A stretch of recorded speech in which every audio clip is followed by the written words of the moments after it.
今天我们来聊聊一批震撼人心的6·4机密档案。这段发生在1989年6月的历史，在中国被掩盖封锁了36年，至今仍是最高机密。为什么过了这么多年，中共还是不敢公开真相？那些档案里到底藏着什么惊人的秘密，竟让邓小平等决策者宁愿将他们死守到坟墓里？今天我们就以浅显易懂的方式深入揭开这些秘密，包括家族瑞士藏富最高领导人如何为自己准备后路，军中秘密处决清场后的军队内部大清洗，以及6·4死亡惊人数字远超外界想象的血腥代价。这些隐藏多年的内幕，透过外国解密档案和亲历者的证言，正一点点浮出水面。我们将带您回到那动荡的岁月，看看真相如何被涂抹，又为何至今仍让掌权者心惊胆战。首先，让我们把镜头拉回1989年6月3日的深夜，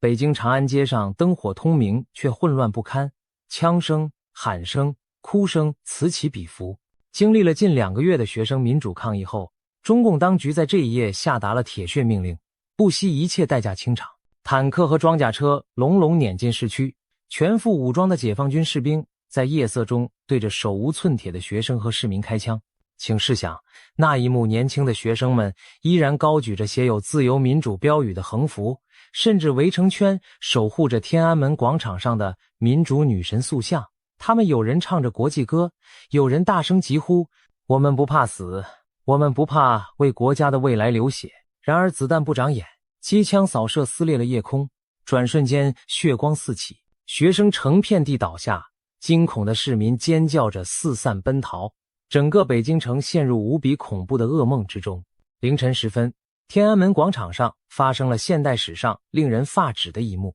军队在最后通牒后开始全面清场，多辆坦克直接冲入人群，对着人和障碍物横冲直撞，装甲车疯狂地碾过试图逃离的人群，发出令人毛骨悚然的碎裂声。有人目睹一名抱着2岁幼儿的年轻母亲被坦克当场碾成血肉模糊，一名跪地恳求士兵勿开枪的白发老妇也被无情地射杀倒地，子弹壳散落一地，血水在广场的青石板上蜿蜒流淌。据后来解密的档案描述，士兵们疯狂射击，直到弹药用尽，整个广场杀声震天，仿佛陷入了失去人性的屠戮狂欢。更残酷的是，当杀戮结束后，军方甚至调来推土机快速清理尸体，然后就地焚烧，用烈焰和黑烟抹去证据。那一夜，北京的天空不仅没有黎明，反而燃起死亡的火光。多少家庭的命运在瞬间被改写，多少生命的火焰就此熄灭。这就是震惊世界的6·4天安门事件，现场一幅人间炼狱般的画面。然而，在中共官方的叙述中，这场血腥的大屠杀几乎被神奇地消失了。事发后不久，当时的中共发言人袁木对外声称，清场过程中没有死一个人，没有压伤一个人。试想，当全世界的媒体报道天安门广场血流成河、尸横遍野时，中国官方却睁着眼睛说瞎话，否认有任何伤亡。更离谱的是，国内新闻甚至宣称根本没有发生过所谓6·4事件。这种公然篡改历史的行径让国际社会瞠目结舌。然而在高压统治下的中国，多年来民众无从得知真相，大部分人被迫接受了经过粉饰的版本。官方只承认有数十名所谓暴徒或不法分子被击毙，还强调军队也有士兵被暴徒杀害，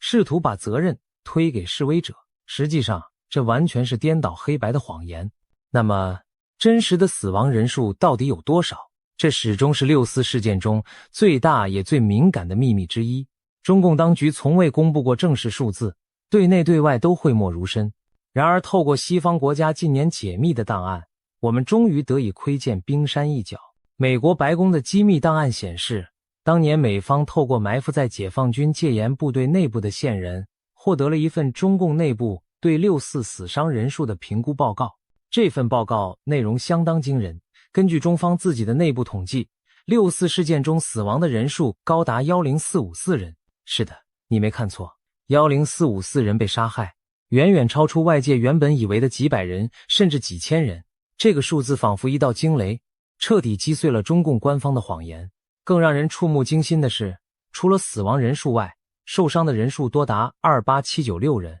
将近3万人被子弹和坦克所伤。想象一下，将近3万条鲜活的生命受到伤害，这是多么巨大而残酷的灾难。白宫档案更详细地列出了这些死伤的分布。6月3日至4日，在天安门广场及长安街沿线的市中心地带，被杀的人数约8726人，而6月3日至6月9日，在北京市区其他地点，被杀的人数约1728人，两者相加正是10454人。这还不包括之后全国各地可能发生的清查镇压导致的伤亡。只是北京市的统计，这个数字之高，连美国情报界都难以置信。美方在档案中注明，尽管无法完全核实这份中共内部文件的原文，但提供情报的线人极为可靠，因此这个死亡数字具有重要参考价值。一位曾在当时担任英国驻华大使的外交官也在自己的报告中写道，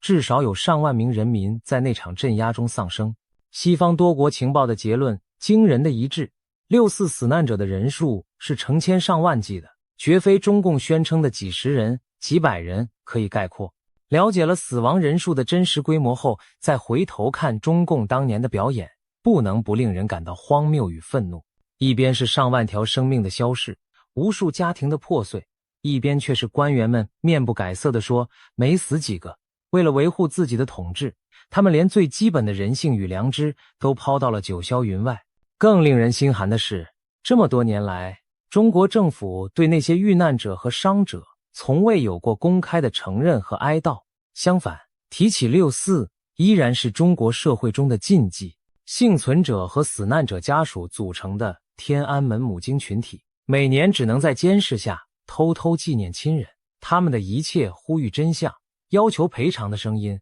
不是被晋升，就是被打压。在官方课本和舆论中，6·4被刻意淡化为春夏之交的风波，或干脆避而不谈。新一代年轻人大多对此一无所知，如此彻底的遗忘，是对历史和生命的双重侮辱。然而，那些解密档案犹如来自历史阴影中的控诉，无声地揭露着真相。一旦人们接触到这些血泪斑斑的事实，再去看官方的说辞，就会发现它是多么苍白无耻。除了死亡数字之外，6·4密件还透露了许多当年镇压现场骇人听闻的细节。例如，加拿大政府在数年前解密的一批驻华使馆外交电文中，就记录了外国目击者报告的种种暴行，有士兵朝跪地哀求的老妇开枪，完全不顾对方只是手无寸铁的平民；有坦克故意多次调转方向，反复碾压倒地的伤者和尸体，将人活活压成肉酱。在长安街沿线，一支接一支的军车车队对街边的人群疯狂扫射，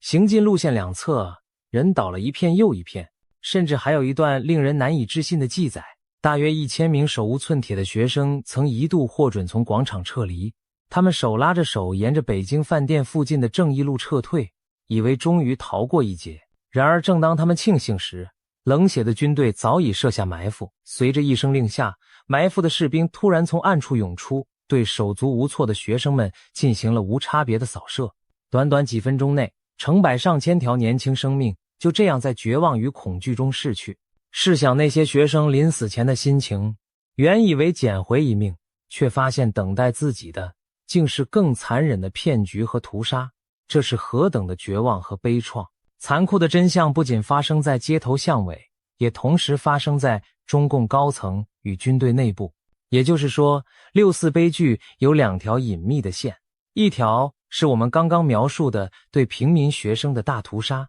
另一条则是发生在权力核心和军队系统中的幕后秘密。首先，我们来看军队内部发生了什么。很多人可能不知道，在天安门清场后，中共军方其实进行了一场大规模的内部清洗行动，对象是他们自己的官兵。这听起来令人震惊，为何镇压了学生、市民之后，解放军还要杀自己的同志？原来，在6·4戒严和清场过程中，并非所有军人都愿意做屠杀人民的刽子手，许多指战员心中是极其矛盾痛苦的，有的人消极怠工，有的人当场违抗命令，拒绝向百姓开枪，还有一些部队之间因情报混乱误认对方是暴徒而发生军人误击军人的悲剧。导致所谓友军伤亡。所有这些都被当局视为严重的不稳定因素。为了立威，也为了永远埋葬真相，清场结束后不久，一场秘密的军中清理就展开了。根据相关人士后来透露的资讯，在6月4日事发之后的6月到8月短短数月内，解放军内部就有大批官兵被当局以各种罪名私下逮捕处决。保守估计，被秘密处决的军队官兵多达近3000人，这数字几乎相当于一个小型师的兵力。而这些被处决者大多和6·4镇压行动有关，他们之中有的是良知未泯，拒绝向人民开枪的军官和士兵，有的是在混乱中目睹太多内情，令当局不放心的知情者，还有的可能是成了内斗中牺牲品的替罪羊。不管他们的具体身份如何，共同点是他们被高层视为不稳或不忠诚的人，必须在事后肃清以绝后患。这些军中牺牲者没有正式公布的名单，没有公开的审判，更没有留下任何记录。许多人就此从军中消失，仿佛人间蒸发一般。直到多年后，零星的消息从解放军内部流出，我们才知道了这场暗中腥风血雨的大清洗。有历史研究者将之比作当年中共延安时的整风肃反，或更早红军时期的 AB 团事件，也就是残酷清除异己的内斗行动。6·4之后的2个月里，发生了一场前所未有的军队内部大屠杀。它是6·4悲剧的延续，但因为实施的极端隐秘，以至于外界几乎一无所知。举几个例子来说明当时军中情况的严重性。北京军区第38集团军军长徐勤先将军因拒绝执行对人民开枪的命令，而在事后被紧急逮捕，迅速以抗命罪名遭军事法庭审判。虽然徐将军最后只被判了5年徒刑，但他从此被开除军籍，监禁多年，成了阶下囚。一位堂堂正军职将领，因为不肯让部队去杀平民而落得如此下场，这在解放军史上前所未见。而更多的中下级军官和士兵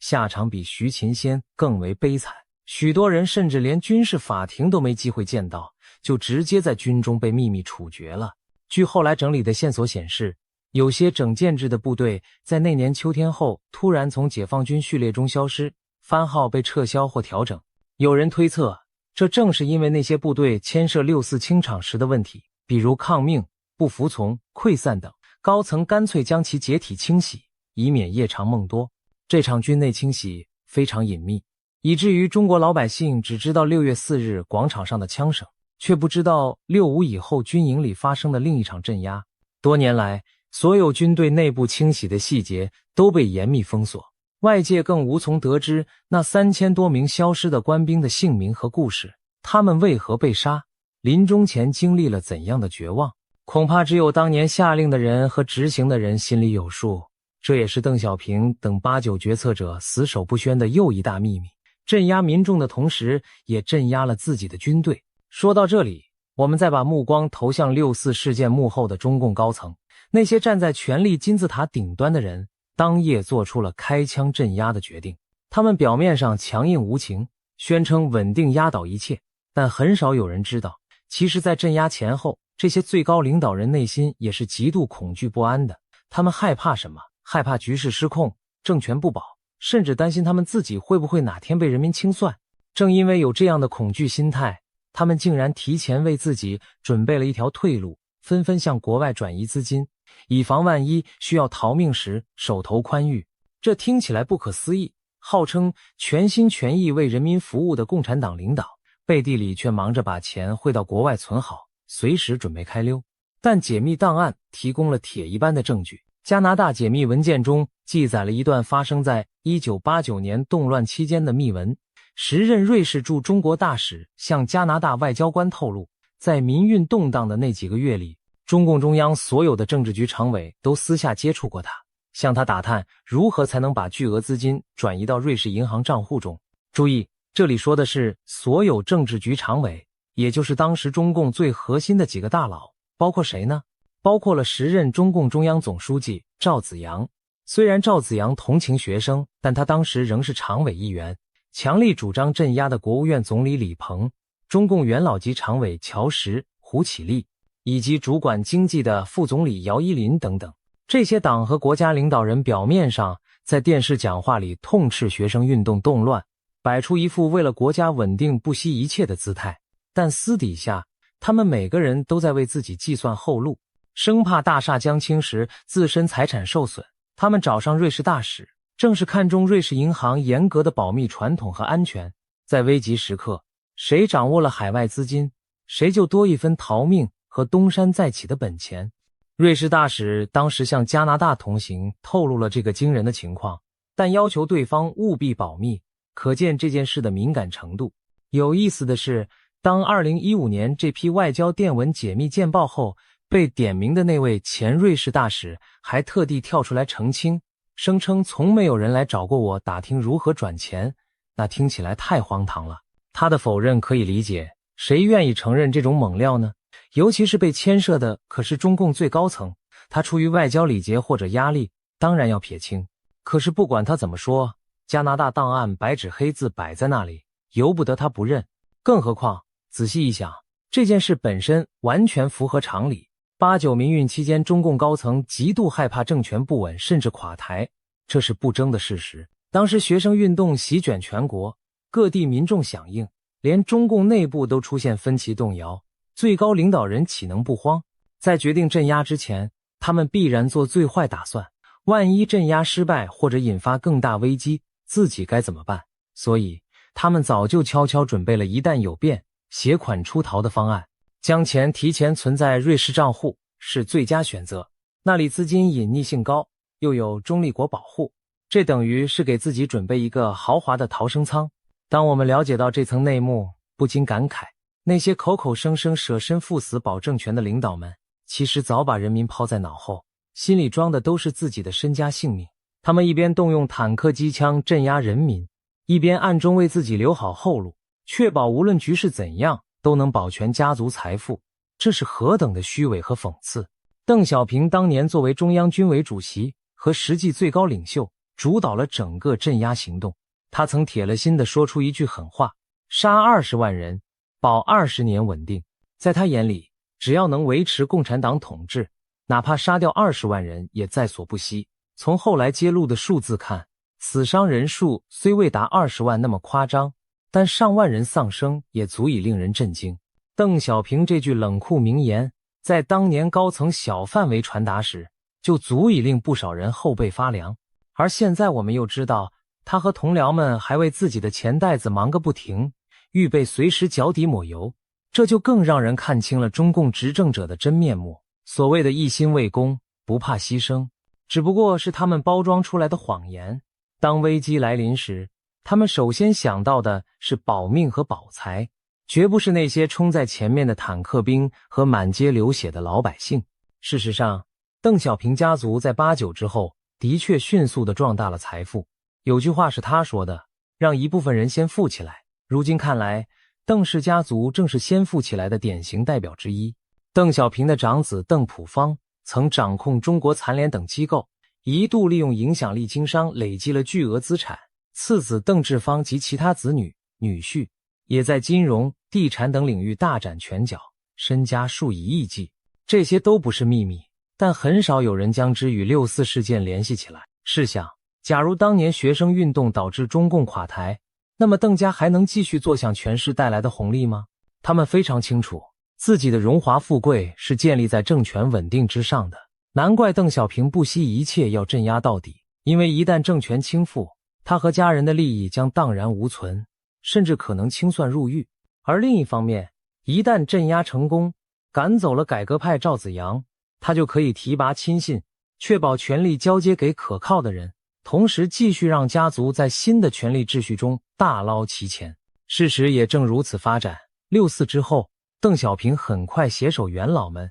拥立了江泽民为新的中共核心。江泽民能上台，正是因为他在6·4期间表现强硬，深得邓的赏识。江接班后，牢牢封锁6·4真相，并进一步巩固了邓家及其他元老家族在中国政商界的既得利益。可以说，6·4镇压既是为了保党，也是为了保家。经历了那场血腥风波，中共高层人人自危，但终于斗倒了意见者，稳住了局势。他们谨记邓小平稳定压倒一切的教诲，从此对六四真相讳莫如深，生怕稍有闪失就掀开潘多拉的盒子。所以邓小平直到1997年辞世都没有公开谈过六四死了多少人，更别提承担责任、忏悔谢罪。他带着这些秘密走进了骨灰盒，同时也把沉重的历史包袱丢给了后人。江泽民、胡锦涛、习近平这三代接班人无一例外都沿着邓小平划定的路线，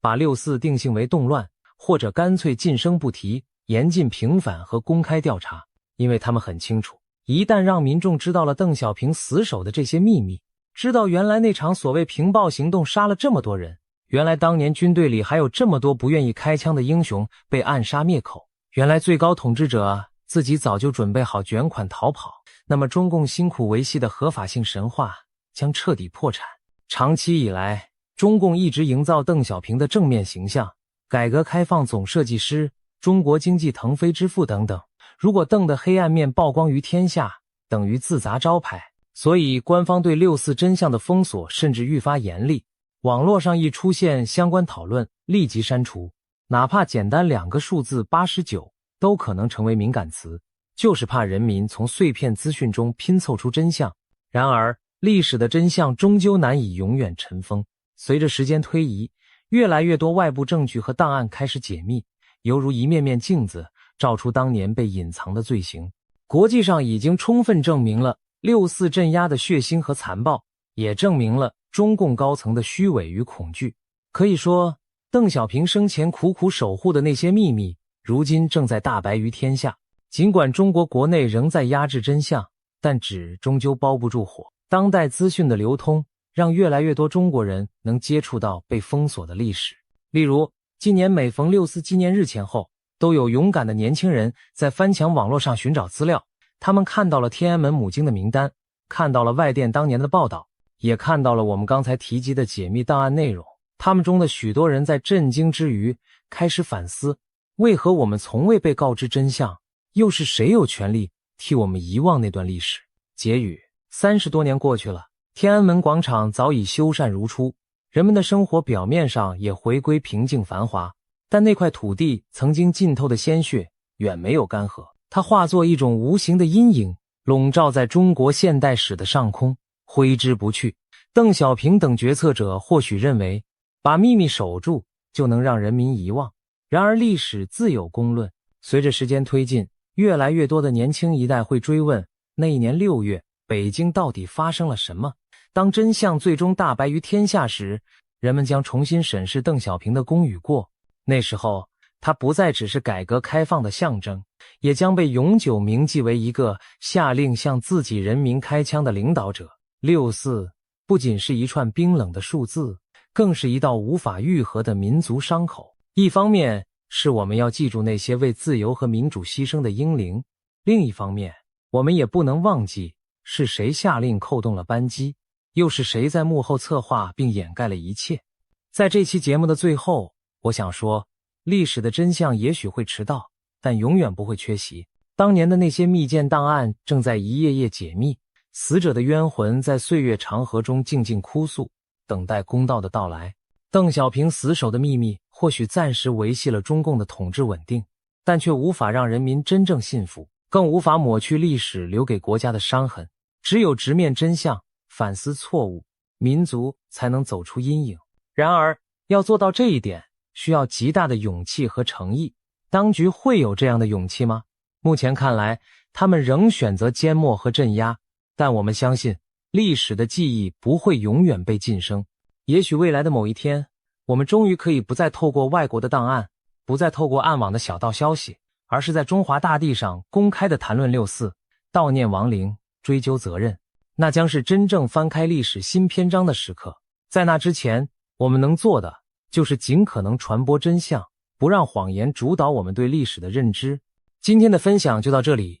希望通过这期节目，让大家对64事件背后那些不为人知的秘密有了更深入的了解。历史虽然沉重，但我们不能视而不见，因为前车之鉴可为后世之师。愿逝者安息，愿生者奋发。谢谢各位的收看，我们下期再见。